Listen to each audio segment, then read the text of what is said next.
Hello friends, இன்றைக்கி protein rich soya Cola உருண்டை டேஸ்டியாக எப்படி செய்து பார்க்கலாம்.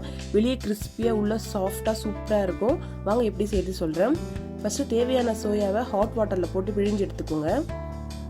நெக்ஸ்ட்டு ஒரு மிக்சி ஜாரில் பொட்டுக்கடலை, சோம்பு, இஞ்சி, பூண்டு, காஞ்ச மிளகாய், கருவேப்பிலை ஆட் பண்ணி நல்லா அரைச்சி எடுத்துக்கோங்க.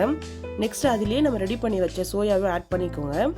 நெக்ஸ்ட்டு அதில் கொஞ்சமாக உப்பு, கரம் மசாலா ஆட் பண்ணி நல்லா அரைச்சி எடுத்துக்கோங்க. இந்த பக்குவத்தில் நல்லா அரைச்சி எடுத்துக்கோங்க.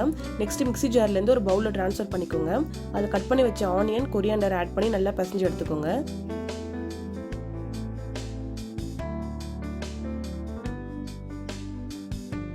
நல்லா மிக்ஸ் பண்ணிக்கோங்க.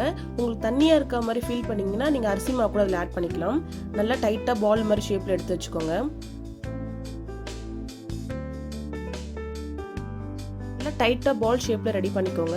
இல்லைன்னா எண்ணெயில் போடும்போது பிரிஞ்சு வர வாய்ப்பு இருக்குது. டைட்டாக இருக்கட்டும் பால்ஸ்.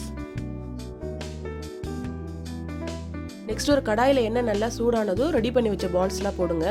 நல்லா குக் ஆகட்டும். ரெண்டு பக்கம் நல்லா திருப்பி விடுங்க.